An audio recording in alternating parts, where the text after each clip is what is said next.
ಕೆಲವೇ ಕ್ಷಣಗಳಲ್ಲಿ ಮುಖ್ಯಮಂತ್ರಿಗಳ ಎದುರುಗಡೆ 6 ಮಂದಿ ನಕ್ಸಲರು ಹಾಜರಾಗಿ ಅವರ ಮುಂದೆ ಶರಣಾಗತರಾಗ್ತಾ ಇದ್ದಾರೆ.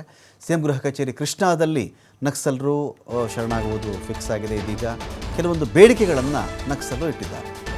ಅದೇನೆಲ್ಲ ಅಷ್ಟು ಬೇಡಿಕೆ ನಮಗೆ ಈಡೇರಿಸ್ಕೊಡಿ ಅಂತ ಹೇಳಿ ನಾವು ಘನತೆಯಿಂದ ಶರಣಾಗ್ತಾ ಇದ್ದೀವಿ. ನಾವು ಇದನ್ನು ಈ ಒಂದು ಪ್ರಕ್ರಿಯೆಯಲ್ಲಿ ನಮ್ಮದಷ್ಟು ಬೇಡಿಕೆ ಇದೆ, ಈಡೇರಿಸ್ಕೊಡಿ ಅಂತ ಕೂಡ ಒಂದು ಮನವಿಯನ್ನು ಮಾಡ್ಕೊಳ್ತಾ ಇದ್ದಾರೆ. ಬೆಂಗಳೂರಿನ ಕಡೆಗೆ ನಕ್ಸಲ್ ತಂಡ ಹೊರಟಿದೆ. ಸಮನ್ವಯ ವೇದಿಕೆ ಕೂಡ ಇದೆ. ಅಲ್ಲಿ ಸದ್ಯ ಬೆಂಗಳೂರಿನ PWD ಅತಿಥಿ ಗೃಹದಲ್ಲಿ ನಕ್ಸಲ್ ತಂಡ ಇದೆ. ಬಿಗಿ ಬಂದೋಬಸ್ತ್ ನಡುವೆ ನಕ್ಸಲರನ್ನು ಕರ್ಕೊಂಡು ಬಂದಿದ್ದಾರೆ ಪೊಲೀಸರು. ಮುಂದಿನ ಪ್ರಕ್ರಿಯೆ ಏನು? ಶರಣಾಗತರ ವಿರುದ್ಧ ಇರತಕ್ಕಂತಹ ಅಪರಾಧಗಳ ಕಾನೂನು ಪ್ರಕ್ರಿಯೆ ಕೋರ್ಟ್ನಲ್ಲಿ ಮುಂದುವರಿಯುತ್ತೆ. ಆಯ್ತಪ್ಪ ಶರಣಾಗ್ಬಿಟ್ರು ಅಂತ ಹೇಳಿದ ತಕ್ಷಣ ಅವ್ರು ಮಾಡಿರೋ ಅಪರಾಧಿಕ ಪ್ರಕರಣಗಳಿರ್ತಾವಲ್ವ, ಎಲ್ಲವನ್ನು ಕ್ಷಮಿಸ್ಬಿಡ್ಬೇಕಾ? ಗೊತ್ತಿಲ್ಲ. ಕೋರ್ಟಲ್ಲಿ ಮುಂದುವರಿಯುತ್ತೆ. ಅದು ಶರಣಾಗಿರ್ತಕ್ಕಂಥ ನಕ್ಸಲರ ವಿರುದ್ಧವಾಗಿ ಬಾಕಿ ಇರತಕ್ಕಂಥ ಪ್ರಕರಣಗಳನ್ನು ಹಿಂಪಡೆಯೋದಕ್ಕೆ ಸರ್ಕಾರ ಕನ್ಸಿಡರ್ ಮಾಡಬಹುದು. ಏನೋ ಶರಣಾಗ್ಬಿಟ್ಟಿದ್ದಾರೆ, ಮುಖ್ಯವಾಹಿನಿಗೆ ಬರ್ತಾ ಇದ್ದಾರೆ, ಇವರದೊಂದು ಬಾಕಿ ಪ್ರಕರಣಗಳಿದೆಯಲ್ಲಪ್ಪ ಹಿಂದೆ ತೊಗೊಂಬಿಡೋಣ, ಅವರು ಕರ್ನಾಟಕ ನಕ್ಸಲ್ ಮುಕ್ತವಾಗ್ತಾ ಇದೆ, ಒಂದು ಹೊಸ ಜೀವನವನ್ನು ಮಾಡ್ಕೊಂಡು ಹೋಗಲಿ, ಮುಖ್ಯವಾಹಿನಿಗೆ ಬನ್ನಿ ಅಂತ ನಾವು ಕರೆದುಬಿಟ್ಟು ಅವ್ರನ್ನ ತಗೊಂಡೋಗಿ ಜೈಲಿಗೆ ಹಾಕ್ಬಿಡೋದಲ್ಲ. ಇದರ ಬದಲು ಅವ್ರಿಗನ್ಸುತ್ತೆ ನಾವು ಕಾಡೊಳಗಡೆ ಇರಬಹುದಾಗಿ, ಸ್ವತಂತ್ರ ಆದರೂ ಇತ್ತು ಕಾಡೊಳಗಡೆ ಅಂತ ಹೇಳಿ ನಾವೇ ಶರಣಾಗಿ ಅಂತ ಕರೆ ಕೊಟ್ಟು ನಾವೇ ಕರ್ಕೊಂಡು ಬಂದು ಅವ್ರನ್ನ ಆನಂತರ ಜೈಲಿಗೆ ಕಳಿಸ್ಬಿಟ್ರೆ ಏನು ಮೀನಿಂಗ್ ಇರುತ್ತೆ ಅದರಲ್ಲಿ ಅಂತ ಕೂಡ ಸರ್ಕಾರ ಯೋಚನೆ ಮಾಡಬಹುದು. ಶರಣಾದಂಥ ನಕ್ಸಲರಿಗೆ ಉಚಿತ ಕಾನೂನು ಸಹಕಾರವನ್ನು ಕೊಡಬೇಕು ಅಂತ ಹೇಳಿ ವಕೀಲರನ್ನು ಒದಗಿಸಬಹುದು. ಅಲ್ಲದೆ ತ್ವರಿತ ವಿಚಾರಣೆಗೋಸ್ಕರವಾಗಿ ತ್ವರಿತಗತಿ ನ್ಯಾಯಾಲಯ ರಚನೆ ಮಾಡಬಹುದು. ಅದೇನೋ ಬೇಗ ಒಂದು ವಿಚಾರಣೆ ಮುಗಿಸ್ಬಿಟ್ಟು ಅದನ್ನು ಮುಗಿಸಿ ಆ ಒಂದು ಇಡೀ ವಿಷಯವನ್ನು ಹೇಳಬಹುದು. ನಕ್ಸಲ್ ಶರಣಾಗತಿ ನಿಯಮಾವಳಿ ಪ್ರಕಾರವಾಗಿ ಶರಣಾಗತರಾದಂಥ ನಕ್ಸಲರು ಎಲ್ಲ ಮಾಹಿತಿ ಕೊಡಬೇಕಾಗತ್ತೆ. ನಿಜವಾದ ಹೆಸರೇನು, ಕ್ರಿಯಾಶೀಲರಾಗಿದ್ದಂತಹ ಸಂಘಟನೆ ಹೆಸರೇನು, ಶಸ್ತ್ರಾಸ್ತ್ರದ ಮೂಲ ಯಾವುದು, ಎಲ್ಲ ಒಂದು ಮಾಹಿತಿಗಳನ್ನು ಕೂಡ ಕೊಡಬೇಕಾಗತ್ತೆ. ಸಂಘಟನೆಗೆ ಹಣಕಾಸು ನೆರವು ಯಾರ್ಯಾರು ಕೊಟ್ಟಿದ್ದರು ಅವ್ರ ಬಗ್ಗೆ ಕೂಡ ಮಾಹಿತಿ ಕೊಡಬೇಕಾಗತ್ತೆ.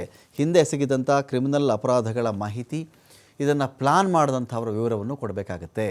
ಮಾಧ್ಯಮಗಳ ಮುಂದೆ ತಾನಾಗಿಯೇ ಸ್ವಇಚ್ಛೆಯಿಂದ ಶರಣಾಗ್ತಾ ಇದ್ದೀನಿ ಅಂತ ಹೇಳಿ ಹೇಳಿಕೆ ಕೊಡಬೇಕು ಅಂತ ಕೂಡ ಸರ್ಕಾರದ ಕಡೆಯಿಂದ ಇರ್ತದೆ. ಡೀಟೇಲ್ಸ್ ಕೊಡೋಕ್ಕಿದೀಗ ರಾಕೇಶ್, ಎಷ್ಟೊತ್ತಿಗೆ ಎಲ್ಲ 6 ನಕ್ಸಲರು ಶರಣಾಗತರಾಗ್ತಾ ಇದ್ದಾರೆ? ಡಿಮ್ಯಾಂಡ್ಸ್ ಅಂತ ಬಂದಾಗ ಈ ಕಡೆಯಿಂದ ಅದು ಡಿಮ್ಯಾಂಡ್ ಇದೆಯಾ ನಕ್ಸಲರ ಕಡೆಯಿಂದ?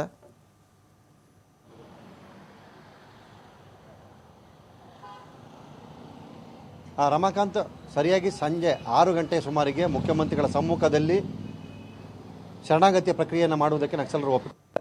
ಅದರ ಭಾಗವಾಗಿ ಇನ್ನೇನು ಕೆಲವೇ ಕ್ಷಣಗಳಲ್ಲಿ ಆ ಪ್ರಕ್ರಿಯೆ ಕೂಡ ಆರಂಭವಾಗ್ತಾ ಇದೆ. ಸದ್ಯ ಬೆಂಗಳೂರು ನಗರವನ್ನು ಪ್ರವೇಶಿಸಿರುವಂತಹ ನಕ್ಸಲರ ತಂಡವನ್ನು ಕರೆದುಕೊಂಡು ಬಂದಿರುವಂತಹ ಪೊಲೀಸ್ ಪಡೆಯೂ ಕೂಡ ಅತಿಥಿ ಗೃಹವೊಂದರಲ್ಲಿ ಅವರನ್ನು ಕರೆದುಕೊಂಡು ತಂದಿಟ್ಟುಕೊಂಡಿದ್ದಾರೆ. ಮುಖ್ಯಮಂತ್ರಿಗಳ ಇಲಾಖೆಯ ಪರ್ಮಿಷನ್ ಸಿಕ್ಕ ಬಳಿಕ ಅವರನ್ನು ಗೃಹ ಕಚೇರಿಗೆ ಕರೆದುಕೊಂಡು ಬರಲಿದ್ದಾರೆ. ತಾವು ಕೇಳಿದಾಗೆ ಇದುವರೆಗೂ ಪ್ರಸ್ತಾಪ ಮಾಡಿದಂತಹ ತಾವು ಹೇಳಿದ ವಿಚಾರಗಳಿಗೆ ಸಂಬಂಧಪಟ್ಟ ಹಾಗೆ 15ಕ್ಕೂ ಹೆಚ್ಚು ಬೇಡಿಕೆಗಳನ್ನು ಅವರು ಮುಖ್ಯಮಂತ್ರಿಗಳ ಮುಂದೆ ಇಟ್ಟಿದ್ರು.